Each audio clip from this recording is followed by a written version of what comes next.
નો ભેદ આખરે ખુલ્લો થઈ ગયો.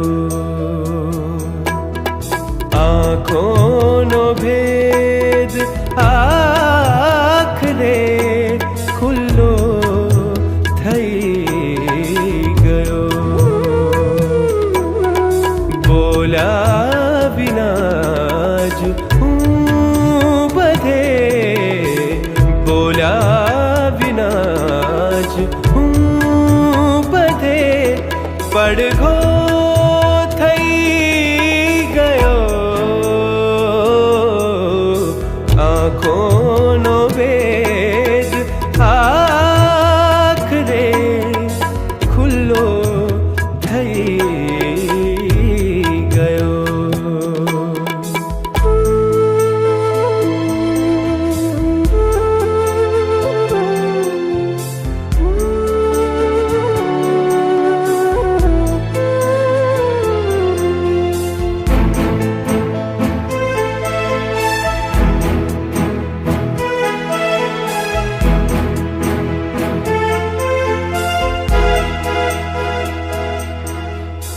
આએ જ અંધકાર છે કે જેનો ડર હતો.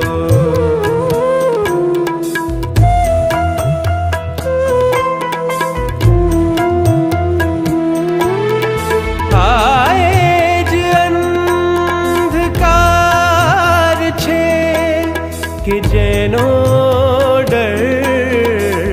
હતો. આંખોને ખોલતા જ, આંખોને ખોલતા જ તડકો થઈ ગયો. આંખોનો ભેદ આખરે ખુલ્લો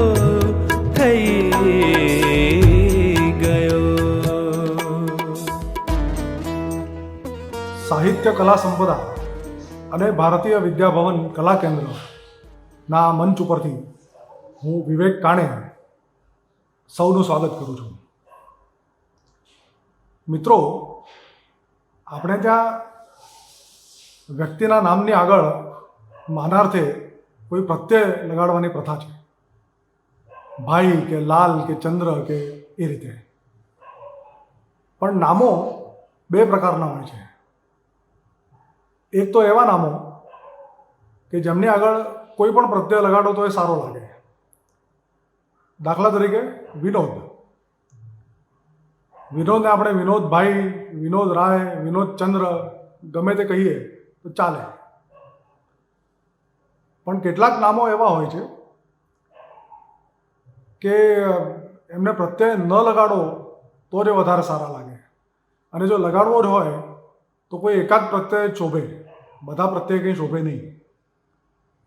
આવું જ એક નામ એટલે મુન્નો.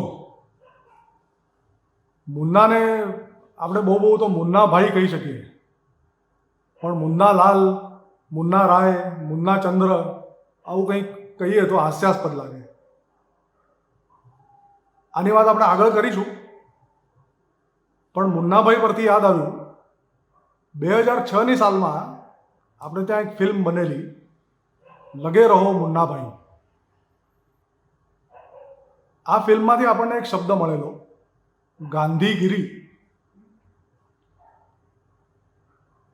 પણ આ ફિલ્મ બની એનાથી 40 વર્ષ પહેલાં આજના આપણા કવિ, જેમની કવિતા વિશે હું વાત કરવાનો છું, એ જવાહર બક્ષીએ એક શેર કહેલો, કોઈ લખાવે છે ને લખે જાઉં છું ફના, મારી ગઝલમાં કોઈ જવાહરગીરી નથી. આમ તો જવાહરની ઓળખ બહુ વિનમ્ર વ્યક્તિ તરીકેની નથી, પણ એ જ્યારે એમ કહે છે કે મારી ગઝલમાં કોઈ જવાહરગીરી નથી, ત્યારે આપણને એમાં એમની વિનમ્રતા દેખાય ખરી. અલબત્ત મુન્નાભાઈ જેવી. વાસ્તવમાં જવાહરની ગઝલો જવાહરગીરીથી ફાટ ફાટ થાય છે. આપણે આજે એમની એ જ જવાહરગીરીની વાત કરવાના છીએ.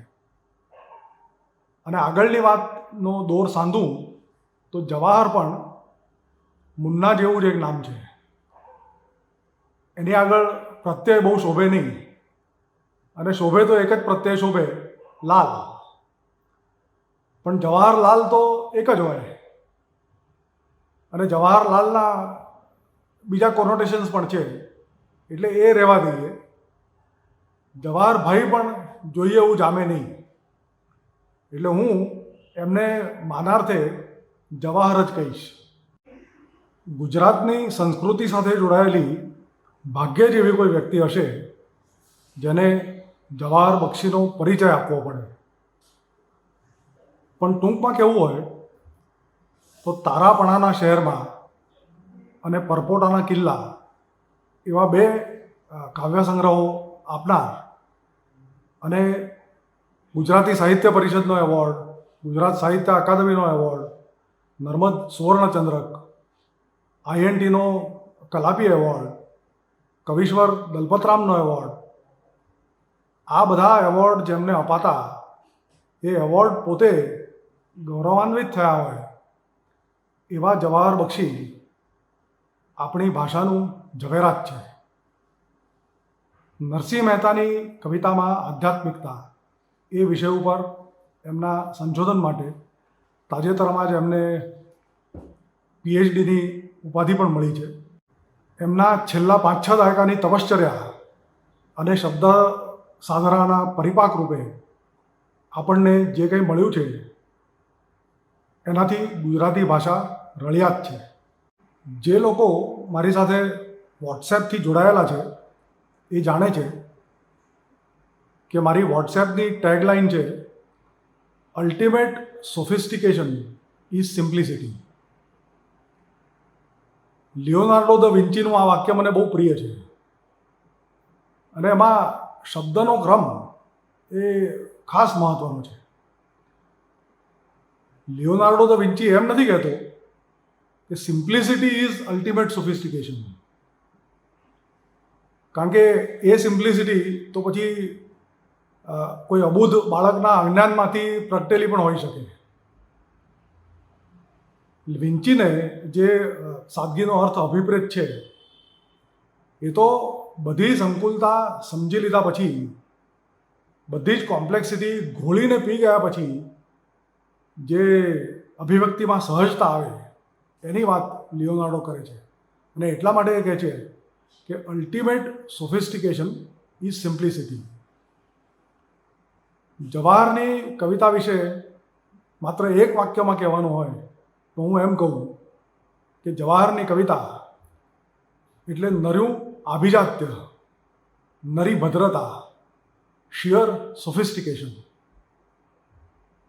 સોફિસ્ટિકેશન તો મરીઝમાં પણ છે, પણ એ સોફિસ્ટિકેશન ભાવ અને અભિવ્યક્તિનું છે. મરીઝની ભાષા નબળી હોવા છતાં પણ જવાહરમાં તો ભાવ, વિચાર, આશય, ભાષા, છંદ, અભિવ્યક્તિ આ બધામાં જ સોફિસ્ટિકેશન છલકે. આપણા વિશ્વવિખ્યાત તબલાગુરુ તાલયોગી પંડિત સુરેશ તળવલકર કહે છે તેમ સંગીતમાં તાલનું કામ એક સીમારેખા અથવા તો એક ચોકઠું બાંધી આપવાનું છે. ગાયક અથવા વાદકે આ ચોકઠાની શિસ્તમાં રહીને સ્વરો વડે રંગોળી પૂરવાની હોય છે. એ જ રીતે જે કામ સંગીતમાં તાલનું છે એ જ કામ છાંદસ કવિતામાં છંદનું છે. કવિએ પણ છંદની મર્યાદામાં રહીને, એના અનુશાસનમાં રહીને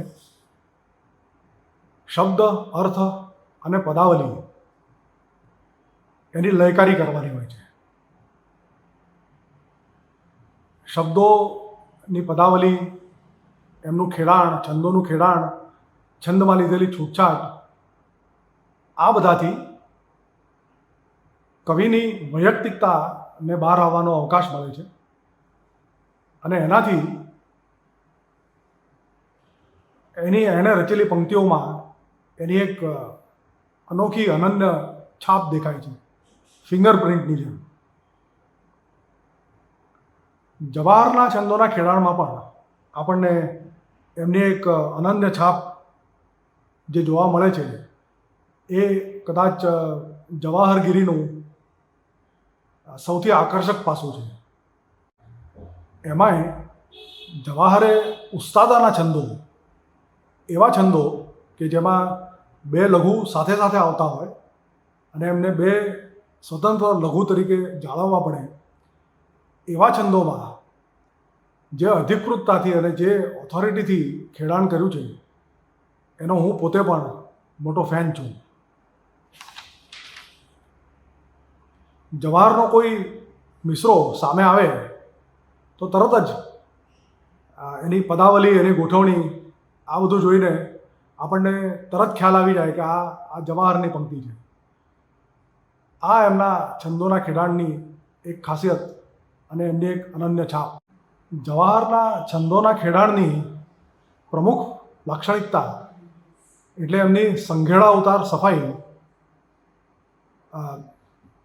લઘુગુરુમાં લીધેલી છૂટછાટોનું ફાઇન બેલેન્સ અને પદ લાલિત્ય.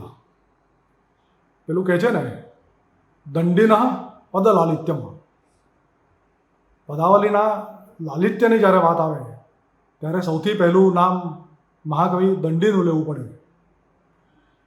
દશકુમાર ચરિતમમાં એમણે જે પ્રકારની ભાષા અને જે પ્રકારની પદાવલીનો પ્રયોગ કર્યો છે એનું લાલિત્ય અનન્ય છે. દંડી તો જો કે ગદ્ય કવિ હતા, પણ પદ્યમાં પદ લાલિત્ય એટલે શું એ જોવા માટે આપણે તુલસી રામાયણમાંથી એક ચોપાઈ લઈએ. વિકસે સરસીજ નાના રંગા, મધુર મુખર ગુંજત બહુ ભૃંગા, બોલત જલકુક્કુટ કલહંસા, પ્રભુ વિલોકી જનુ કરત પ્રશંસા. આ પ્રસિદ્ધ ચોપાઈમાં પંપા સરોવરનું વર્ણન છે, પણ આ ચોપાઈનો અર્થ સમજાતો ન હોય એવી વ્યક્તિ પણ જો આને સાંભળે તો એનું નાદ માધુર્ય એના સુધી પહોંચે છે. પદ લાલિત્યનું આવું ઉદાહરણ આપણને આપણા ગુજરાતી મહાકવિ કાંતમાં પણ મળે. એમનું પણ એક ઉદાહરણ જોઈએ. શાખાઓમાં તરુવરતણી ચક્રવાકી છુપાતી, શોધી કાઢે દૈત નયનો જોઈને હૃષ્ટ થાતી, ચંચુ ચંચુ મહી લઈ પછી પક્ષને પક્ષમાં લે, ક્રીડા એવી કંઈ કંઈ કરે બૌદ્ધમાં દંપતી તે. જવાહરમાં પણ આપણને આ કક્ષાનું પદ લાલિત્ય જોવા મળે છે. જવાહરના પદ લાલિત્યના હવે થોડાક ઉદાહરણો જોઈએ.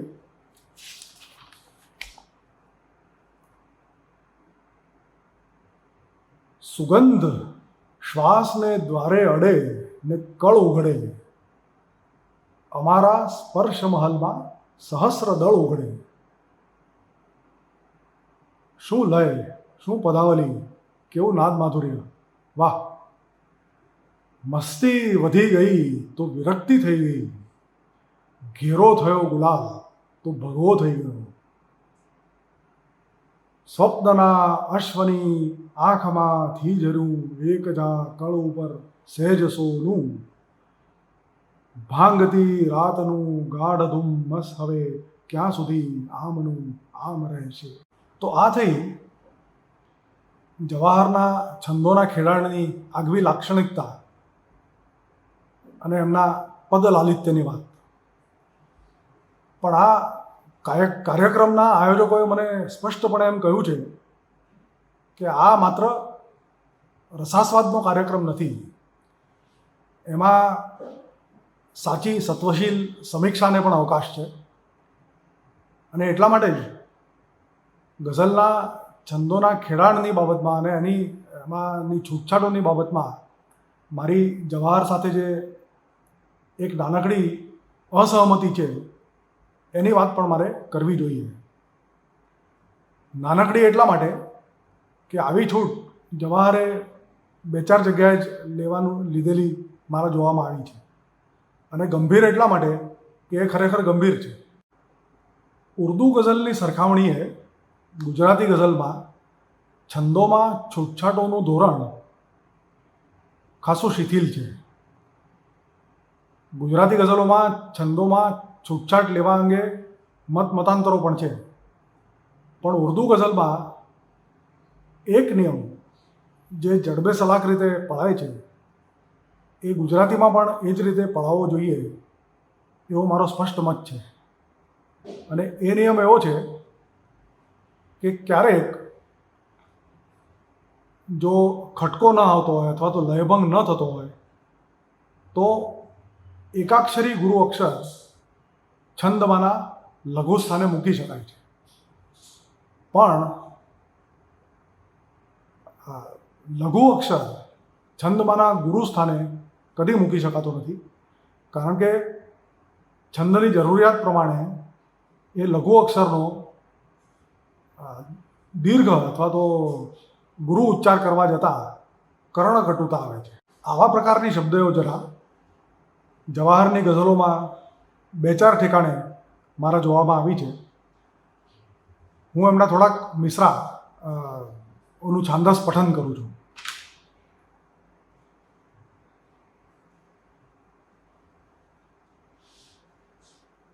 તું જ છે નાદ ઉન્માદ પણ તું જ છે વાદવી વાદ છોડી ગઝલ થા. અહીં આપણે જોઈએ કે વાદ વિવાદ શબ્દમાં વાદ વિવાદ એમ કરવું પડે છે, એટલે વીને લંબાવવો પડે છે. બીજો મિસરો જોઈએ. જીવન તો તારી અમથી અનુપસ્થિતિનું નામ. આ અનુપસ્થિતિ જે શબ્દ છે એમાં નુને આ છંદની જરૂરિયાત પ્રમાણે લંબાવવો પડે છે, જેને કારણે થોડી કર્ણકટુતા આવે છે. હજી એક ઉદાહરણ લઈએ. અમસ્તો આંખમાં ઉઘાડ વાસ ચાલે છે. આ છાંદસ પઠનમાં તમે જોયું હશે કે ઉઘાડ વાસ માનો ઉ એ લંબાવવો પડે છે, એને કારણે થોડુંક કર્ણકટુ લાગે છે. જોકે જવાહરને આની ખબર ન હોય એ તો શક્ય જ નથી, પણ એવું લાગે છે કે જવાહર આ છૂટને સ્વીકાર્ય ગણે છે અને હું આને શિથિલતા ગણું છું. આ અમારી નાનકડી અસહમતિ છે. છંદોના ખેડાણનો પ્રશ્ન છે ત્યાં સુધી જવાહર એક પોઈન્ટ ઓફ રેફરન્સ છે, દીવાદાંડી છે, ધર્મનો કાંટો છે. એટલે એ જ્યારે આવી શબ્દ યોજના કરે તો એ મારી અપેક્ષાની બહારની વાત છે. અને હવે તો નવા ગઝલકારો જે રીતે ગઝલનું ખેડાણ કરી રહ્યા છે એમાં તો આ પ્રકારની છૂટ એટલી બધી વિપુલ પ્રમાણમાં જોવા મળે છે કે એ ખરેખર મારી ચિંતાનો વિષય છે. જવાહરના પદ લાલિત્ય વિશે વાત કરતાં આપણે દંડિનઃ પદ લાલિત્યમ એ ઉક્તિની જે વાત કરી એ વાસ્તવમાં એક જાણીતા શ્લોકનો એક ભાગ છે. એ શ્લોક કંઈક આમ છે. ઉપમા કાલિદાસસ્ય ભારવે રર્થ ગૌરવમ દંડિનઃ પદ લાલિત્યમ માઘે સંતિ ત્રયો ગુણા.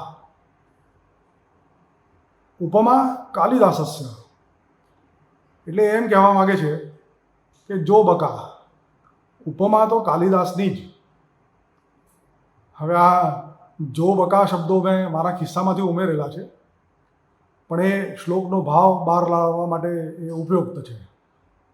એટલે ટૂંકમાં ઉપમા જો તમારે જોવી હોય તો એ કાલિદાસની જોવી.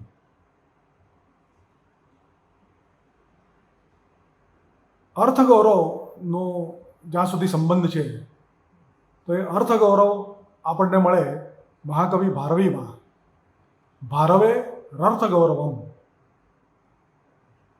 પદાવલીના લાલિત્યની જ્યારે વાત આવે ત્યારે એ મળે આપણને મહાકવિ દંડીમાં. દંડિનઃ પદ લાલિત્યમ અને માઘે સંતિ ત્રયો ગુણા. એટલે મહાકવિ માઘમાં આપણને આ ત્રણેય ગુણો જોવા મળે. મને લાગે છે કે આજે આપણે જવાહરની કવિતાની જ્યારે વાત કરીએ ત્યારે એને આ ત્રણ ગુણોના સંદર્ભમાં તપાસવાનો ઉપક્રમ રાખીએ એ સારું રહેશે. મિત્રો નમસ્કાર. તો એક રૂબાઈથી શરૂ કરું છું મારું પઠન કે અંધકારની એક એક કળા જોઈ છે. અંધકારની એક એક કળા જોઈ છે. ક્ષિતિજથી આગળની જગા જોઈ છે. ક્ષિતિજથી આગળની જગા જોઈ છે. જ્યાં હું નથી, તું પણ નથી, કે કોઈ નથી. મેં પ્રેમને જોયો છે, હવા જોઈ છે. મેં પ્રેમને જોયો છે. જ્યાં તું નથી, હું પણ નથી, કે કોઈ નથી. મેં પ્રેમને જોયો છે, હવા જોઈ છે. અંધકારની એક એક કળા જોઈ છે. ક્ષિતિજથી આગળની જગા જોઈ છે. જ્યાં તું નથી, હું પણ નથી, કે કોઈ નથી. મેં પ્રેમને જોયો છે, હવા જોઈ છે. પ્રેમના સંબંધમાં મેં એક છપ્પા ગઝલ લખી છે. આમ તો મેં અનેક પ્રયોગો કર્યા છે. મારી રેલોલ ગીત ગઝલ પ્રખ્યાત છે. મારા એક મૂડની 4 ગઝલો, એક રદીફની 4 ગઝલો, એક વિરહની આખી માળા 10 ગઝલોની, એવા અનેક ગઝલની સ્વરૂપ લીલાની અને દોહા ગઝલ, ભજન ગઝલ, આખ્યાન ગઝલ. તો આ છપ્પા ગઝલ છે અખા સાહેબને વંદન કરી અને આને મેં સહવાસ અંગની ગઝલ કહ્યું છે. અખાના છપ્પામાં 3 પંક્તિમાં 6 ચરણ હોય એને છપ્પા કહેવાય છે. મેં અહીં 3 શેરમાં 6 પંક્તિ રાખી છે. એક પંક્તિમાં 15 + 15 2 ચરણ થઈને 30 માત્રા હોય છે. એટલે અખાના કુલ છપ્પામાં 90 માત્રા હોય. મારા આ ગઝલમાં 180 માત્રા છે. તો જે ગઝલ છે એનો મતલબ છે કે એવી રીતે રહીએ સાથ જેમ ઘડામાં જળ આકાશ. હવે આ અખાની ઉપમાનની જે આખી પદ્ધતિ છે એના કાવ્યમાં એ મેં અહીંયા એ નીતિ રીતિ વાપરી છે. અને એક વસ્તુ એ કે ઉપમા એવી છે કે જે આપણને બુદ્ધિમાં તો કળે પણ આપણને જનરલી એમ વિચાર નથી આવતો કે આ બંને સાથે હોય. જેમ કે ઘડો અને એમાં આપણે પાણી જ વિચારીએ પણ એમાં આકાશ પણ હોય છે. પાણી હોય ત્યારે ને પાણી ન હોય ત્યારે પણ. તો આ આપણો એક આઈડિયલ સંબંધ કે સહવાસ કેવો હોવો જોઈએ. અને આની પાછળ જે સૂફિઝમ, આપણે આ વેદાંતી સૂફિઝમ છે, તો એમાં જે પરમાત્માને જીવ ઉપનિષદમાં દ્વાસ ઉપરના સયુજા સખાયા, એક જ ડાળે બેસેલા બે, એક બોલે છે એક નથી બોલતો, એવું બધું છે. પણ આપણે એ ફિલોસોફીમાં નહીં જઈએ. અત્યારે પ્રેમની મજા લઈએ કે એવી રીતે રહીએ સાથ જેમ ઘડામાં જળ આકાશ. હું ઓઢી લઉં તારો વ્યાપ, તું પણ પહેરી લે ભીનાશ. હું ઓઢી લઉં તારો વ્યાપ, તું આકાશ છે, હું પાર્થિવ છું, જળ છું. એવી રીતે રહીએ સાથ જેમ ઘડામાં જળ આકાશ. હું ઓઢી લઉં તારો વ્યાપ, તું પણ પહેરી લે ભીનાશ. ગીતામાં કહ્યું છે નયનમ છિંદંતી શસ્ત્રાણી નયનમ, એને કોઈ ભીનાશ અડતી નથી એટલે પહેરી લે. તારા આત્મામાં ન જાય પણ તારી ચામડી ઉપર તો રહે ને. એટલે એવી રીતે રહીએ સાથ જેમ ઘડામાં જળ આકાશ. હું ઓઢી લઉં તારો વ્યાપ, તું પણ પહેરી લે ભીનાશ. ને બીજો શેર છે કે એવી રીતે રહીએ સાથ જેમ કુસુમમાં મધ સુવાસ. ફૂલમાં સુવાસ આપણે જોઈએ, મધ પણ હોય છે એ ભૂલી જઈએ છીએ. હવે આ છે ને 5 ઇન્દ્રિયોથી પામવાની આખી આમાં ટેકનિક છે. એ તમે સમજી જશો, મારે કોઈ પહેલું કરવાનું નથી. પણ અહીંયા ગંધ અને સ્વાદ બે તત્વો લીધા છે. એવી રીતે રહીએ સાથ, જેમ કુસુમમાં મધ સુવાસ, હું શણગારું શ્વાસોશ્વાસ, તું પણ ચાખી લે મીઠાશ. હું તને ઓઢી લઉં, હું શણગારું શ્વાસોશ્વાસ, મારું તારી સુગંધથી મારું અસ્તિત્વ હું એટલું મજેદાર કરું. તો એવી રીતે રહીએ સાથ, જેમ કુસુમમાં મધ સુવાસ, હું શણગારું શ્વાસોશ્વાસ, તું પણ માણી લે મીઠાશ. અને છેલ્લો શેર છે કે એવી રીતે રહીએ સાથ, જેમ સમયમાં ક્ષણનો વાસ. એવી રીતે રહીએ સાથ, જેમ સમયમાં ક્ષણનો વાસ, આમ વયા કરીએ એક ધાર, આમ ઊભા લઈ બાહુ પાસ. આ પંચેન્દ્રિય અને એનાથી અતીત પામવાની આખી વાત છે. તો આ છપ્પા ગઝલ અને કવિતામાં કંઈ ઇનામ પણ મળેલું શ્રેષ્ઠ ગઝલનું. તો આ આપણું જે પ્રેમ છે એને વ્યવહારુ જીવનમાં ઉતારવા માટેના આ બધા મહેચ્છાઓ અભરખાઓ છે. તો એને આવી રીતે આપણે એક આદર્શ સહવાસ, મારી પ્રિયતમા, હવે મારી પત્ની ને પ્રિયતમા બે છે એટલે મારી તો એ બે ગણી જવાબદારી છે. તો હવે આ ગઝલને ફરી પાછો હું એક શ્વાસે વાંચી જાઉં છું કે એવી રીતે રહીએ સાથ, જેમ ઘડામાં જળ આકાશ, હું ઓઢી લઉં તારો વ્યાપ, તું પણ પહેરી લે વિનાશ. એવી રીતે રહીએ સાથ, જેમ કુસુમમાં મધ સુવાસ, હું શણગારું શ્વાસોશ્વાસ, તું પણ માણી લે મીઠાશ. આ પ્રસાદ. એવી રીતે રહીએ સાથ, જેમ સમયમાં ક્ષણનો વાસ, આમ વયા કરીએ એક ધાર, આમ ઊભા લઈ બાહુ પાસ. એક બીજી ગઝલ યાદ આવે છે આ વેલેન્ટાઇન ડેના સંદર્ભમાં કે આ બધા ફૂલ ને ગુલાબ ને ચોકલેટ ને મને પૂછવામાં આવેલું તો મેં આ ગઝલથી જવાબ આપેલો કે કંઈ નથી બનતું છતાં સંબંધ સંકટમાં નથી. તમે સાહેબ વાત સાંભળજો કે કંઈ નથી બનતું છતાં સંબંધ સંકટમાં નથી. પ્રેમ તો હોવાપણામાં છે, એ વધઘટમાં નથી. પ્રેમ તો હોવાપણામાં છે, એ વધઘટમાં નથી. તો કંઈ નથી બનતું છતાં સંબંધ સંકટમાં નથી. ને સાહેબ જો આ પ્રેમની ક્યાં વ્યાખ્યા જાય છે કે પ્રેમ જેનું નામ છે એ તો છે એક વહેતી ભીનાશ.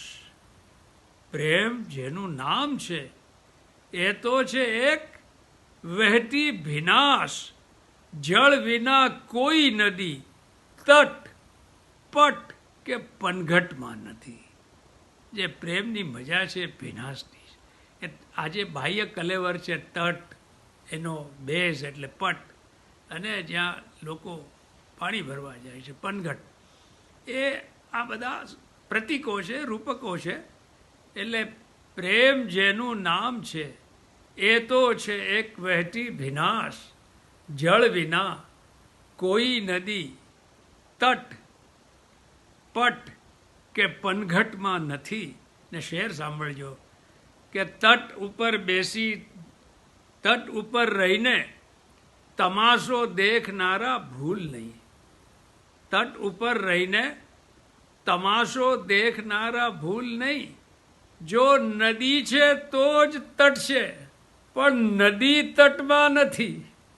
જો નદી છે તો જ તટ છે. એટલે આખું જે બાહ્ય જે આડંબર છે એ માત્ર વિનાશની વાર્તા છે.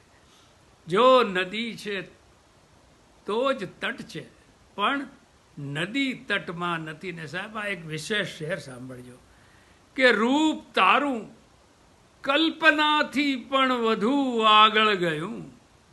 રૂપ તારું આ મોટું સ્ટેટમેન્ટ છે, પણ જુઓ સાહેબ શું થાય છે કે રૂપ તારું કલ્પનાથી પણ વધુ આગળ કયું, સ્વપ્નમાં જોયો તો જે ચહેરો એ ઘૂંઘટમાં નથી. કબીર સાહેબ કહે છે ઘૂંઘટ કા પટ ખોલ રે તો હે પિયા મિલેંગે. પણ સાહેબ એ ઘૂંઘટ ખુલે છે ત્યારે કોઈ ચહેરો જ નથી હોતો, માત્ર પ્રેમનું અસ્તિત્વ હોય છે. અને એ જ કબીરની નિર્ગુણી ભક્તિ છે, એ જ એનો પરમાત્મા છે કે રૂપ તારું કલ્પનાથી પણ વધુ આગળ ગયું, સ્વપ્નમાં જોયો તો જે ચહેરો એ ઘૂંઘટમાં નથી. ને છેલ્લો શેર છે કે ઘટ ફૂટ્યો માટીમાં માટી તો મળી, ઘટ ફૂટ્યો માટીમાં માટી તો મળી, એક ફેર છે જે હતું આકાશ ઘટમાં એ હવે ઘટમાં નથી. જે હતું આકાશ ઘટમાં એ હવે ઘટમાં નથી. આ ઘટાકાશ ને મહાકાશ, આકાશ જે ઘડામાં છે એ સીમિત છે અને ઘડો ફૂટી જાય તો એ આકાશ તો એ જ છે, પણ એ વધારે વ્યાપક મહાકાશમાં મળી જાય છે. તો આમાં ઘણી બધી કવિતાની અને આધ્યાત્મની વાતો છે, તત્વચિંતનની પણ વાતો છે. તો પણ મૂળ વાત એ છે કે પ્રેમ તો હોવા પડાવમાં છે, એ વધઘટમાં નથી. તો કંઈ નથી બનતું છતાં સંબંધ સંકટમાં નથી.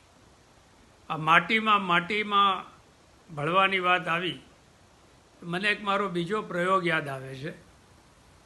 એ નઝમનુમા ગઝલ છે, એટલે એક સાતત્યપૂર્ણ, આમ ગઝલના સ્વરૂપમાં બે શેર વચ્ચે કોઈ પૂર્વાપર સંબંધ હોવો જરૂરી નથી, પણ એવી પણ લખાઈ છે. અને આ એક જ થીમને આગળ વધારતી જે ગઝલ છે એને નઝમનુમા ગઝલ કહેવાય, જે આપણી કવિતા જેવી જ હોય છે. તો અહીંયા એક કલ્પના એ છે કે આ જે 5 તત્વો છે એ એનું જે આખું એનું જે ઘાટ ઘડાયો છે, આકાશ, વાયુ, અગ્નિ, જલ ને પૃથ્વી. તો અગ્નિ છે એ બરાબર વચ્ચે છે. આપણી જે જીવ કે જે ચેતના છે એનો જે સ્પાર્ક છે એ અગ્નિ છે. અને એ એવા વિરોધાભાસી તત્વોથી જે જકડાયેલો છે. એટલે મૂળ વાત એ છે કે એક જીવને કે એક કોઈ પણ સર્જકતાને એક બહાર આવવું છે તો એને એ જે આખી બધી રૂંધામણો છે એની વાત છે. અને એમાં 5 તત્વોનો સમાવેશ છે. અને એની જે આખી વાત છે એનો છંદ ઝૂલણાને મળતો આવે છે, પણ એ હકીકતમાં ગઝલના દાલદાના આવર્તનો છે.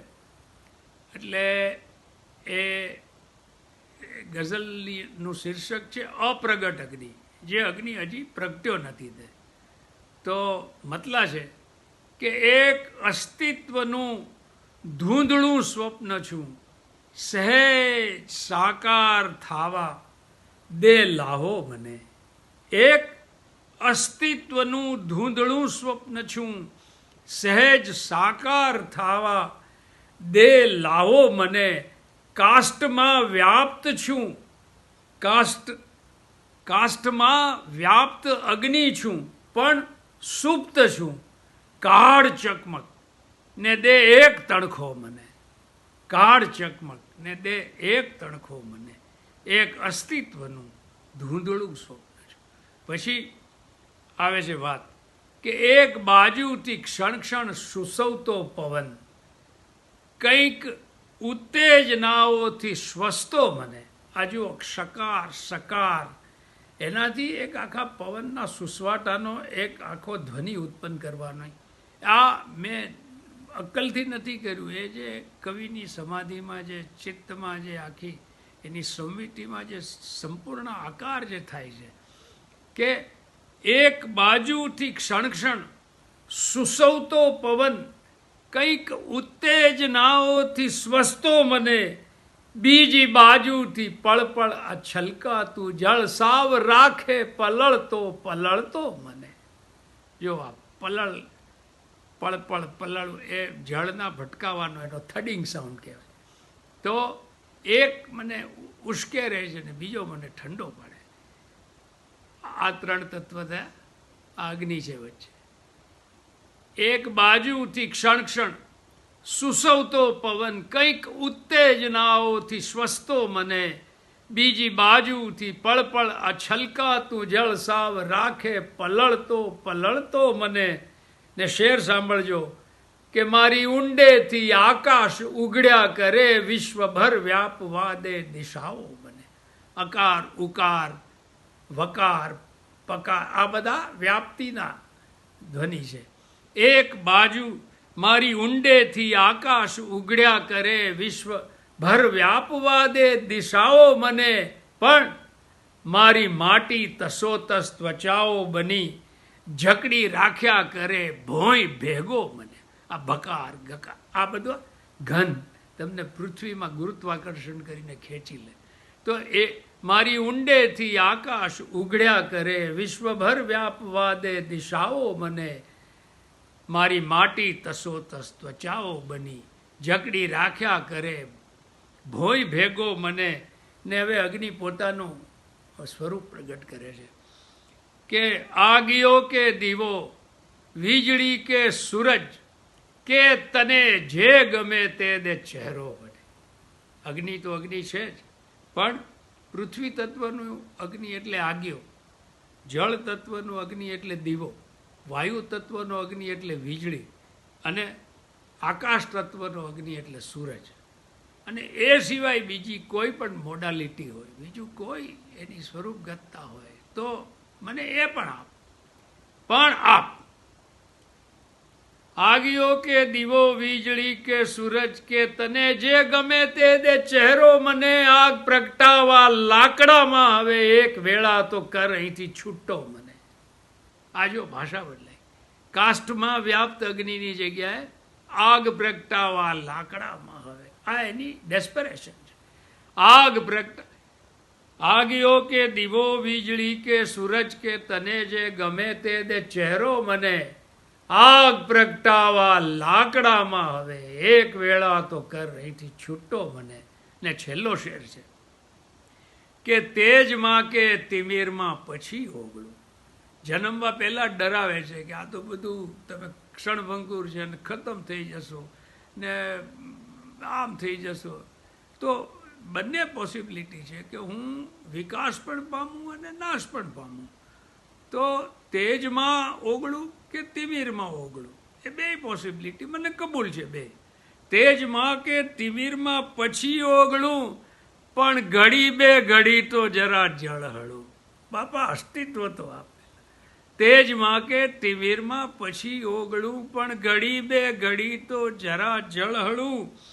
કંઈ કહું સાંભળું વેદનામાં બળું, તું ખુશીથી પછી કરજે ટાઢો મને. આ જો ટાઢો, આ ઠંડક, આખી ભાષાની મજા છે. તો તેજમાં કે તિમિરમાં પછી ઓગળું, પણ ઘડી બે ઘડી તો જરા જળહળું. કંઈ કહું સાંભળું વેદનામાં બળું, તું ખુશીથી પછી કરજે ટાઢો મને. એક અસ્તિત્વનું ધૂંધળું સ્વપ્ન છું, સહેજ સાકાર થવા દે લાવો મને. જવાહરના પદ લાલિત્યની વાત આપણે હમણાં જ કરી. હવે વાત કરીએ એમના અર્થગૌરવની, જે જવાહરગીરીનું બીજું એક બહુ જ સબળ એવું પાસું છે. કવિશ્રી વિનોદ જોશીની ભાષામાં કહું તો ફિલસૂફી એ કવિતાનો બોજ નથી, એ તો એનું હલેસું છે. ઊંડા ચિંતનને ગઝલમાં લઈ આવવું અને એ પણ એને બોજ ન થવા દેતા એને હલેસા તરીકે લઈ આવવું, એ કંઈ ખાવાના ખેલ નથી. ये मसाइल तसव्वुफ ये तेरा बयान गालिब, तुझे हम वली समझते जो न बादा खार होता, આ તારું ચિંતન, આ તારી કહેવાની રીત, તું જો દારૂડિયો ન હોત તો અમે તમને વલી સમજત. આવું ગાલિબ પોતાની જાતને જ કહે છે. ઉર્દુ ગઝલમાં બૌદ્ધિકતાના સ્પર્શ સાથે ઊંડું ચિંતન લઈ આવવાનું શ્રેય જેમ ગાલિબને જાય છે, એવી જ રીતે ગુજરાતી ગઝલમાં આધ્યાત્મિક ચિંતન લઈ આવવાનું શ્રેય રાજેન્દ્ર શુક્લ અને જવાહર બક્ષીને ફાળે જાય. આધ્યાત્મ એ એવી બાબત છે કે જેના વિશે આધ્યાત્મિક અનુભૂતિ, એક ઊંડી પ્રતીતિ અથવા કન્વિક્શન વિના લખી જ ન શકાય, અને લખવા જઈએ તો વહેલા મોડા પકડાઈ જઈએ. પણ જવાહરને જે એક મહર્ષિ મહેશ યોગી સાથે એક દાયકા જેવો સમય વિતાવવા મળ્યો, એ દરમિયાન એમની જે સાધના થઈ એમાંથી એમને આ બધી અનુભૂતિ થઈ એવું જવાહર પોતે પણ સ્વીકારે છે. મસ્તી વધી ગઈ તો વિરક્તિ થઈ ગઈ, ઘેરો થયો ગુલાલ તો ભગવો થઈ ગયો. આ જવાહરની જે વિરક્તિ છે એ દુન્યવી દુઃખો કે પીડાઓ કે અભાવમાંથી આવેલી વિરક્તિ નથી. એ તો મસ્તી પછીનું એક સ્વાભાવિક સ્થિત્યંતર છે, એક ઓર્ગેનિક ગ્રોથનું પરિણામ છે. અને એ સ્થિત્યંતરને બીજા મિશ્રામાં જવાહર જે રીતે ગુલાલના ઘેરા થઈને ભગવા થઈ જવાની સાથે મૂકી આપે છે, એમાં એનો ખરો કમાલ. અસ્તિત્વના ઉત્સવનું આવું ગૌરવ બીજા કોઈએ કર્યાનું મારી જાણમાં નથી. વેદ, ઉપનિષદ, ભગવદ્ ગીતા, પુરાણો, આ બધાના રેફરન્સીસ જવાહરની સર્જકતાના સ્પર્શ સાથે એમની ગઝલોમાં વારંવાર ડોકાયા કરે છે. એમની ગઝલોમાં તગઝુલ, તસવ્વુફ, સૂફીવાદ આ બધું છે, અને એના વિશે ઘણું બધું કહી ચૂક્યા છે. એટલે સમયની મર્યાદા જોતાં હું માત્ર એમના તગઝુલ વિશે થોડીક વાત કરીશ. જવાહરનું જે તગઝુલ છે એ માત્ર પ્રિયતમાના સંદર્ભમાં હોય એ જરૂરી નથી. ઘણીવાર એ પરમાત્માના સંદર્ભમાં પણ હોય, અને ઘણીવાર તો એ બંનેના સંદર્ભમાં હોય. કેટલાક શેરોમાં તો પ્રિયતમા અને પરમાત્મા એ બંને એકાકાર થઈને એક અદ્વૈત રચતા હોય એવું પણ જોવામાં આવે. આ સૂફીવાદ નથી તો બીજું શું છે? ઓળંગ્યા સર્વ પહાડ, નદી, દરિયા, વન ને રણ, એક ભીત તૂટતી નથી તારા વિચારની. અથવા નહીં દેખાઉં હું તો ભેજ જેવું છું હવામાં, તને સ્પર્શી જઈશ તારા ભીના હોવાપણામાં. કે વિશ્વભર વિખરાયેલું નક્ષત્ર છું, માત્ર તારી આંખમાં એકત્ર છું. આ શેર તો જવાહરના તગઝુલ અને એમાંના સોફિસ્ટિકેશનનું એક શિખર છે. જવાહર વિશ્વભર વિખરાયેલું નક્ષત્ર કહે છે, ફેલાયેલું નહીં. કારણ કે ફેલાવામાં એક સામર્થ્ય, એનો દેખાડો અને એની સાથે સંકળાયેલો અહંકાર આ બધું પણ હોય, પણ વિખરાવામાં તો એક નિસ્સહાયતા છે, એક લાચારી છે. અને બીજા મિશ્રામાં પ્રિયતમા ઉપરનું અવલંબન છે. કારણ કે કાવ્ય પુરુષ જે છે એ એકત્ર રહી શકે છે તો એ માત્ર પ્રિયતમાની આંખમાં. એટલે પ્રિયતમાની એક તરફ આ નિસ્સહાયતા, વિખરાઈ જવાની વાત વિશ્વભરમાં, અને બીજી તરફ પ્રિયતમાની આંખમાં એકત્ર રહી શકવાની વાત. એટલે આ નિસ્સહાયતા અને અવલંબન એના બેલેન્સનો શેર છે. પ્રિયતમા એ કાવ્ય પુરુષનું બલસ્થાન પણ છે અને એનું અવલંબન પણ. તેરી આંખોं કે સિવા દુનિયા મેં રખા ક્યાં હે, એમાં જે પ્રકારનું સોફિસ્ટિકેશન આપણને ફેઝનું દેખાય એવું જ સોફિસ્ટિકેશન અહીં આપણને જવાહરનું પણ દેખાય. અને હવે વાત કરીએ જવાહરની ઉપમા વિશે. જવાહરે ઉપમા અલંકારનો ઉપયોગ પ્રમાણમાં ઓછો કર્યો છે, પણ જ્યારે જ્યારે કર્યો છે ત્યારે એ આપણને અચંબિત કરી મૂકે છે, ચોંકાવી દે છે. કવિશ્રી સુરેશ જોશી એમની ઉપમાઓથી ચોંકાવી દેતા એમ. થોડાક ઉદાહરણો જોઈએ. હું તો હવાના ગર્ભમાં લજ્જામણી જેવા સુકોમળ શ્વાસનું હોવાપણું નખ ટેરવાના શહેરમાં જો તું મને શોધ્યા કરે તો હું તને ક્યાંથી મળું. અથવા ઉત્સવ સમૂહ શું હશે તારા અભાવમાં, દરરોજ મારી આંખમાં મેળો ભરાય છે. કે એનું હોવાપણું આકાશ કુસુમવત લાગે, શ્વાસમાં લઉં તો સુગંધોથી સજાવે છે મને.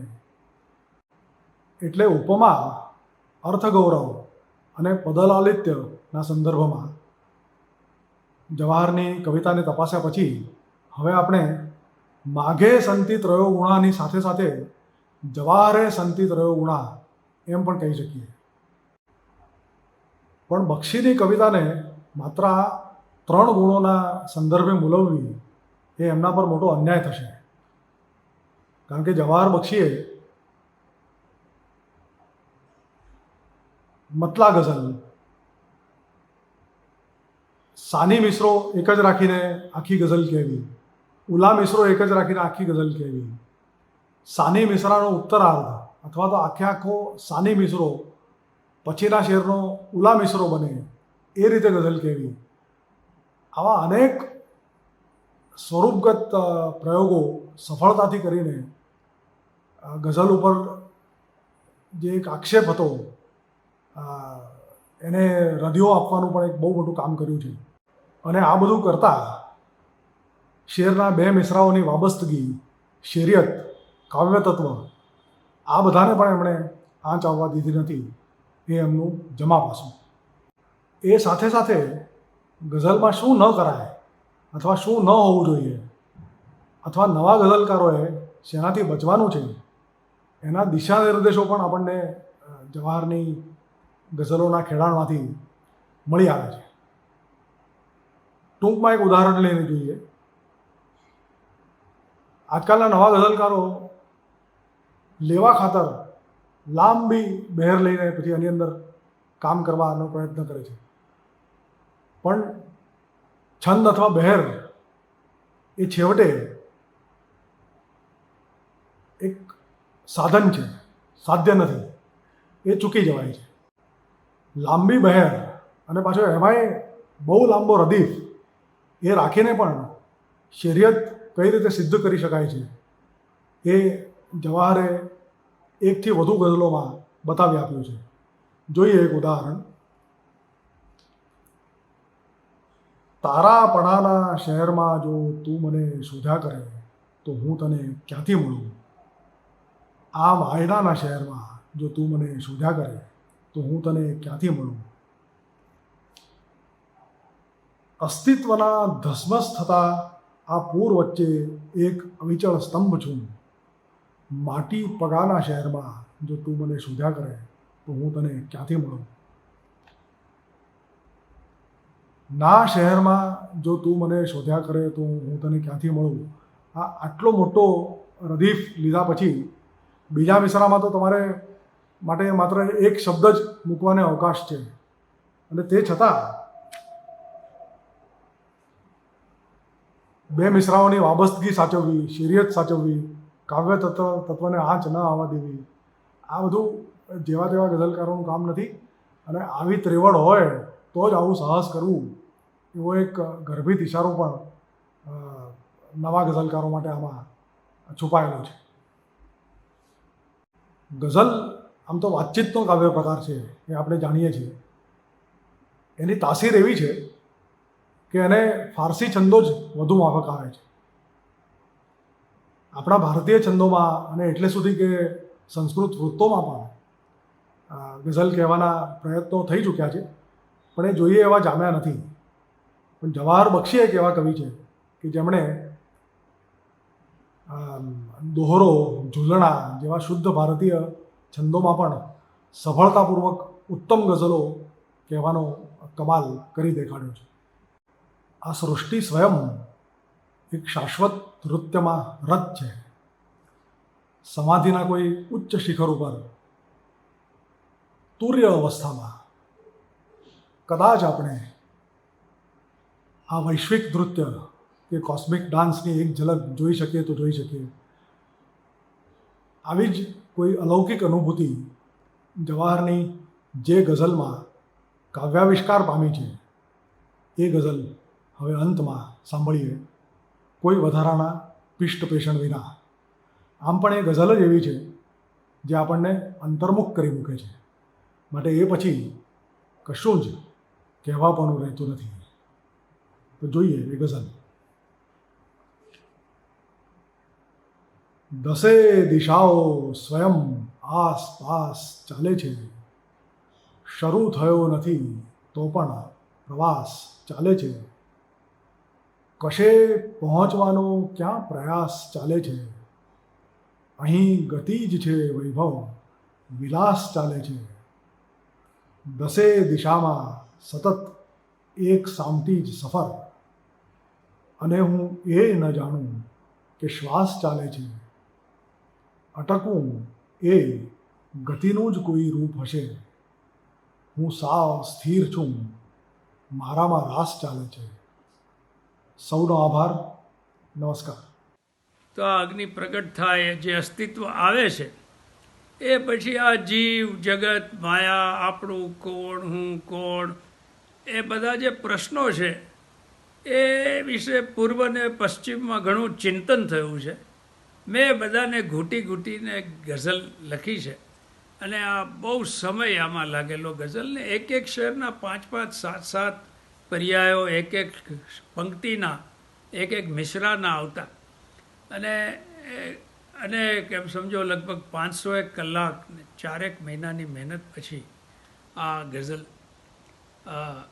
મળી છે. અને એમાં મૂળ તો ગઝલમાં જે પડકાર હોય છે એ આ એના સ્વરૂપની અંદર જે સ્પોન્ટેનિટી જે લાવવાની હોય છે, જે સહજ સ્ફૂર્ણા હોય છે, એ કવિતા દેવીને પધારવા માટેની જે પ્રતીક્ષા કરવાની હોય છે એ મુખ્ય હોય છે. તો નરસિંહ મહેતા એમ કેવું છે કે જાગીને જોઉં તો જગત દિશે નહીં. તો આ એના ઘણા પડઘા મેં આમાં ઝીલ્યા છે, અને એ ગઝલનો મતલબ છે કે વિસ્મય ભર્યું વહેલી પરોઢે ઉઘડ્યું તે કોણ, મીઠી ઊંઘ કે પાપણ કે હું. આ જે પર્યાયોની જે મજા છે, જૈન લોકો જાણે છે કે એકાંતવાદ અનેકાંતવાદ જે છે એમાં એક સત્યને અનેક પાસાઓથી જોવાનું હોય છે. તો આ એક જાતની એક એ પ્રક્રિયા છે કે વિસ્મય ભર્યું વહેલી પરોઢે ઉઘડ્યું તે કોણ, મીઠી ઊંઘ કે પાપણ કે હું. ને જાગ્યા પછી પણ સ્વપ્ન તો સ્વપ્ન જ રહ્યું, એવું શું જાગ્યું, સત્ય કે સમજણ કે હું. આ શું બખડ જંતર છે. સ્વપ્ન ને સત્ય એક સાથે સવારના બે કેવી રીતે હોય? તો કોઈક નવું સત્ય જાગ્યું કે માયા ને બ્રહ્મ સાથે રહી શકે છે, કે એ મારી સમજણ જાગી, કે અંદરથી હું જાગી ગયો ને મને આ એક આખું દર્શન થયું. તો વિસ્મય ભર્યું વહેલી પરોઢે ઉઘડ્યું તે કોણ, મીઠી ઊંઘ કે પાપણ કે હું. જાગ્યા પછી પણ સ્વપ્ન તો સ્વપ્ન જ રહ્યું, એવું શું જાગ્યું, સત્ય કે સમજણ કે હું.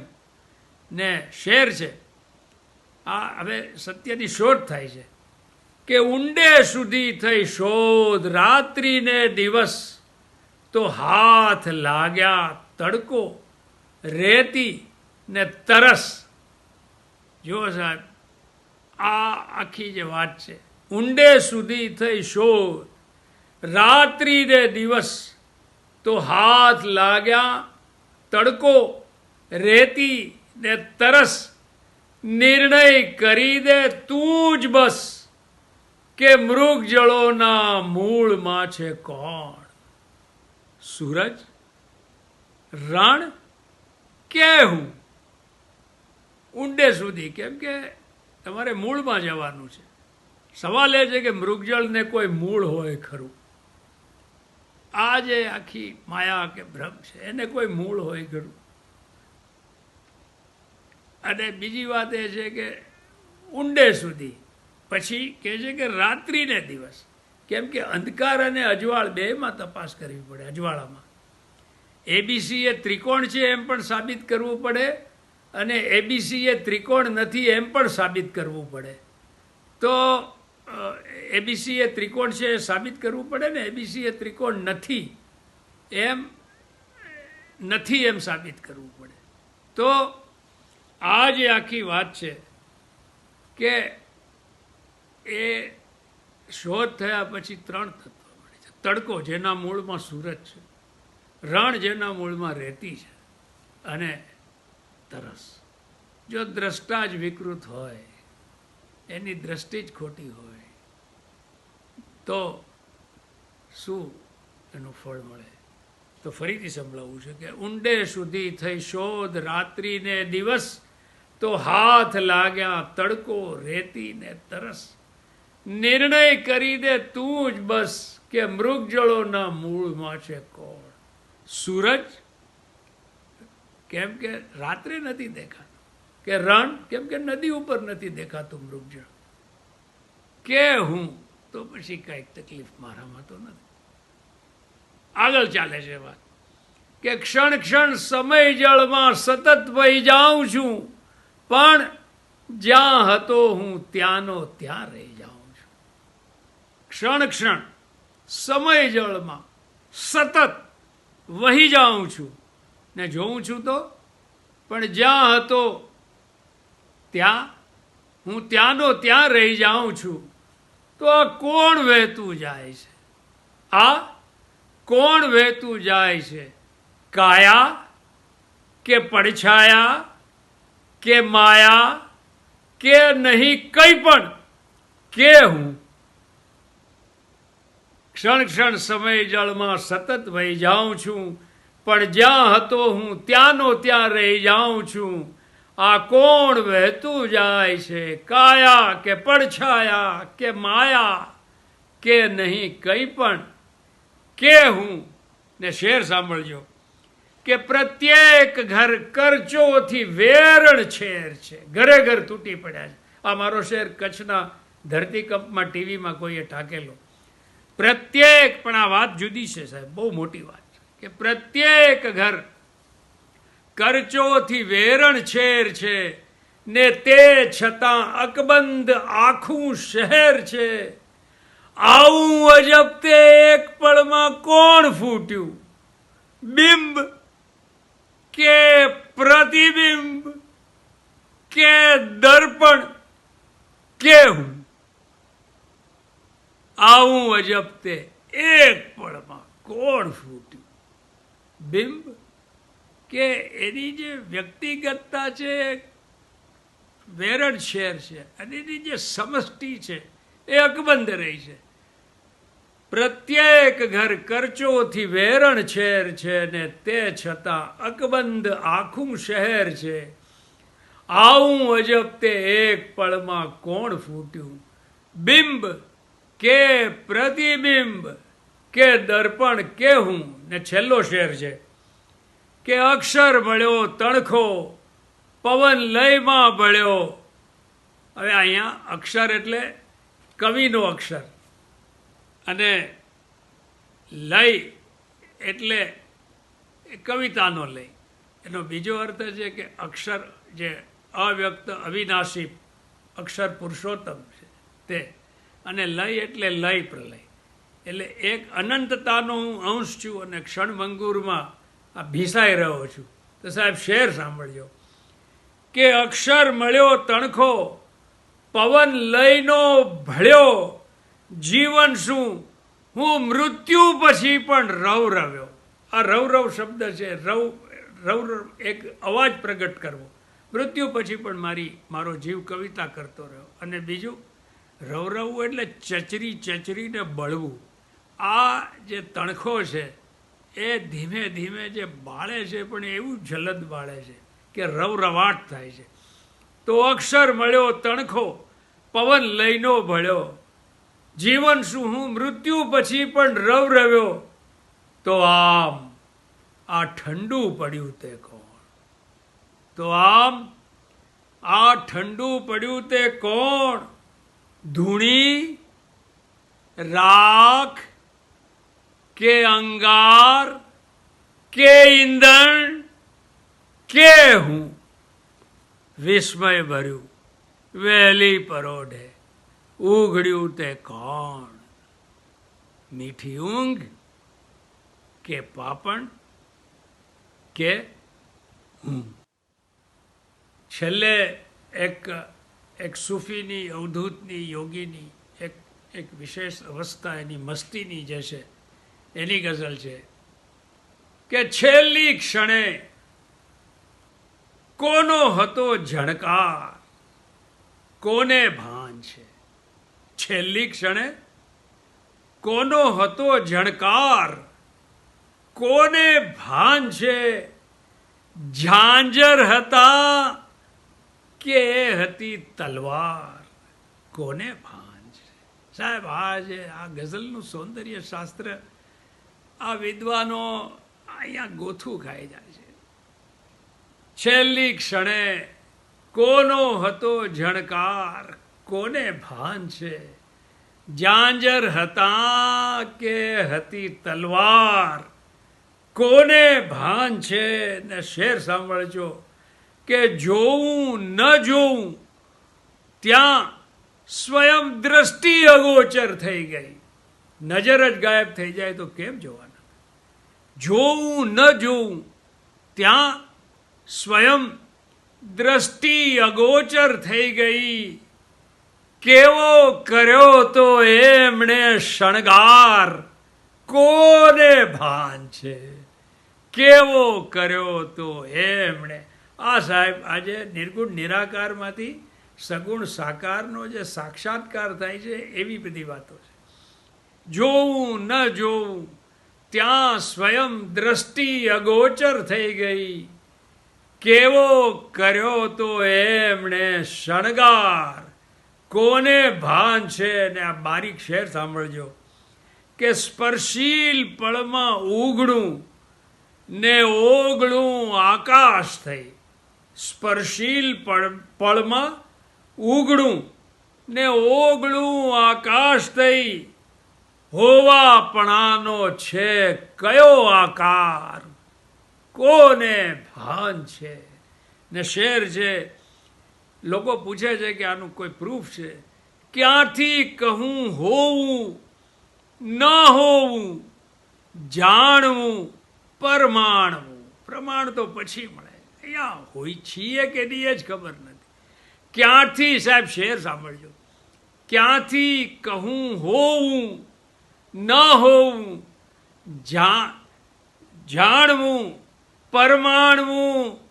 અરે ખુદ હતા કે એમનો અણસાર, કોને ભાન છે? એ ખુદ હતા કે એમનો અણસાર, કોને ભાન છે? પણ અંતતો ગતવા જેની ફલશ્રુતિ છે કે છેલ્લો શેર આજની સાંજનો કે છે એક મસ્તીનો મહાસાગર અને છું મોજમાં. છે એક મસ્તીનો મહાસાગર અને છું મોજમાં. આ પાર પહેલી પાર અપરંપાર, કોને ભાન છે? આ દુનિયામાં એ દુનિયામાં ક્યાં છે? આ પાર પહેલી પાર અપરંપાર, કોને ભાન છે? છેલ્લી ક્ષણે કોનો હતો ઝણકાર, કોને ભાન છે? ઝાંઝર હતા કે હતી તલવાર કોને ભાંજ. જય હો.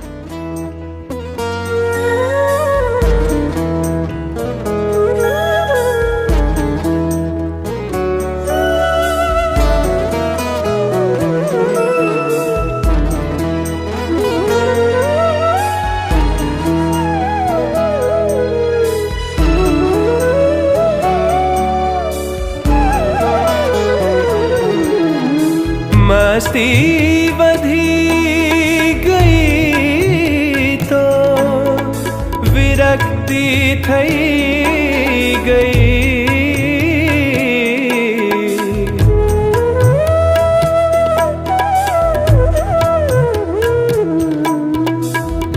મસ્તી વધી ગઈ તો વિરક્તિ થઈ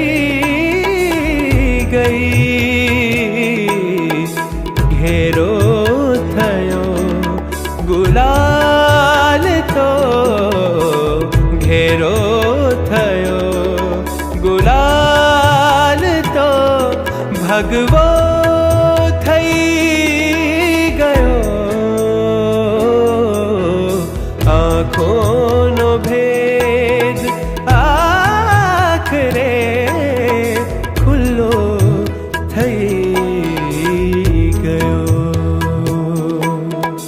बोल्या विनाज बधे बोल्या विनाज बधे પડઘો થઈ ગયો. આંખોનો